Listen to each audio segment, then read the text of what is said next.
চলুন তাহলে আজকে 22শে মার্চের সেকেন্ড ব্লগ মানে আমার দিনচর্যার সেকেন্ড ব্লগে আপনাদেরকে স্বাগত জানাচ্ছি।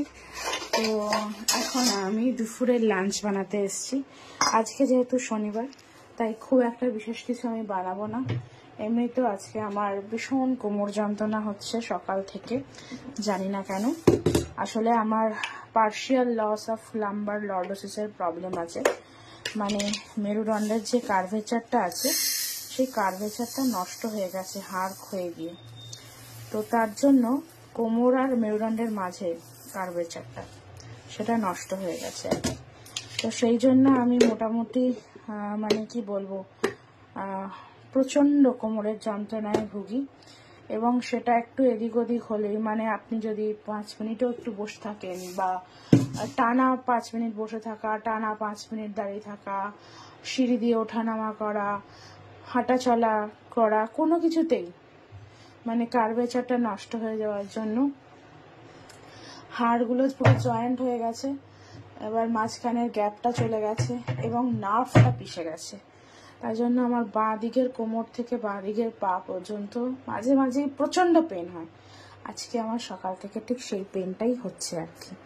তাই চলুন, আমি আজকে বিশেষ কিছু করব না, শুধু মুসুরির ডাল বানাবো আর আলু ভাজা। এবার বলবেন যে নিরামিষের দিন মুসুরির ডাল।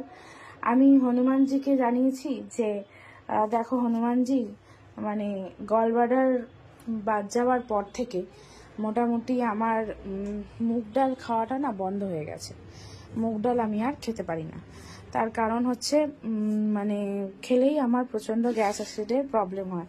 তাই জন্য আমি হনুমানজিকে জানিয়েছি যে আজকে তোমার বার বা তোমার জন্য তো আমি এই শনি মঙ্গলবারটা পালন করার চেষ্টা করি।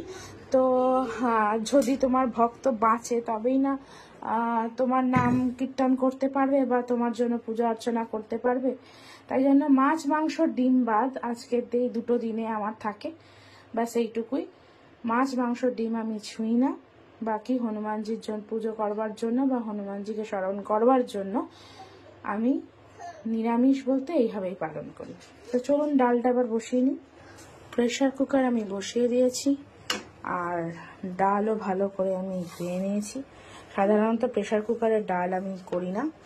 আমি সাধারণত ডাল করি, প্রথমে ডাল সিদ্ধ করে নিয়ে তারপর আলাদা করে ফোড়ন দিই। কারণ আমাকে ডাক্তারও বলেছে এবং আমার মাও বলেছে, যে মাও শিখিয়েছে আর কি, যে ডালের যে ওপরের ফেনাটা হয় সেটা ফেলে দিতে হয় সব সময়, সেটাতে অশুদ্ধি থাকে। কিন্তু আজকে বিশ্বাস করুন এত ব্যথা হচ্ছে না যে পারছি না, করতে পারছি না। মানে এই যে সামান্য 2 মিনিটও দাঁড়িয়ে থাকা আমার পক্ষে খুব মুশকিল হয়ে যাচ্ছে। তাই জন্য আজকে একটু চটজলদি হিসাবে করবো, যেটা সহজে তাড়াতাড়ি হয়ে যায়। তো হয়ে গেছে আমার, মনে হচ্ছে তেলটা আমি একটু স্প্রেড করে দিলাম, তেলটা গরম হয়ে গেছে। এবার একটা শুকনো লঙ্কা ফোড়ন,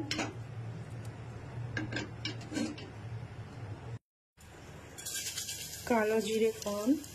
আমি ডালে সাধারণত কালো জিরে ফোড়নই প্রেফার করি, মানে মসুর ডালে অন্য কোনো ফোড়ন প্রেফার করি না। তো এটা একটুখানি স্প্রিঙ্কল হোক। ডালের মধ্যে পরিমাণ মতো হলুদ,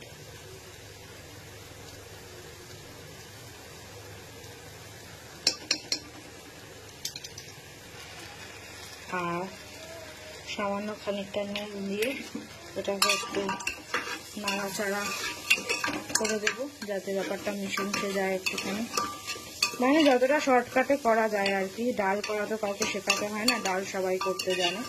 আমি আজকে সত্যি মানে দাঁড়াতে পারছি না, আমার এত ব্যথা হচ্ছে।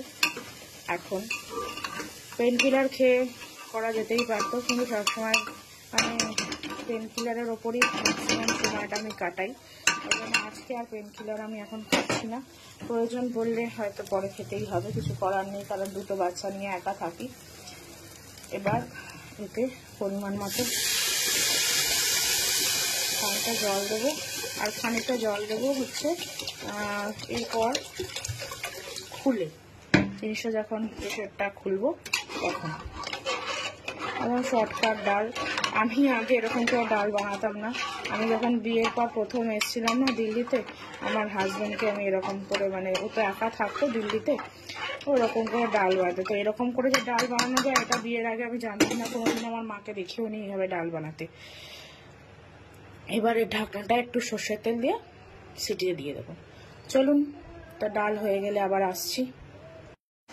শেষ পর্যন্ত ডাল আমার হয়ে গেছে, ফুট এসে গেছে ডালে। ডাল আমার কমপ্লিট, তার সাথে আলু ভাজা কাটাও কমপ্লিট। এখন এটা কিছু করা হবে না, আমি শুধু নুন হলুদ মাখিয়ে রেখে দেবো এবং খাওয়ার সময় গরম গরম ভেজে দেবো। ব্যাস, আজকের জন্য এইটুকুই। তারপর দেখা যাক কোমর ব্যথা কমলে পরবর্তীকালে কি করা যায়। চলুন, টাটা, বাই বাই। আজকের এই মধ্যাহ্ন ভোজের ব্লগটা আজকে এখানেই শেষ করে দিলাম।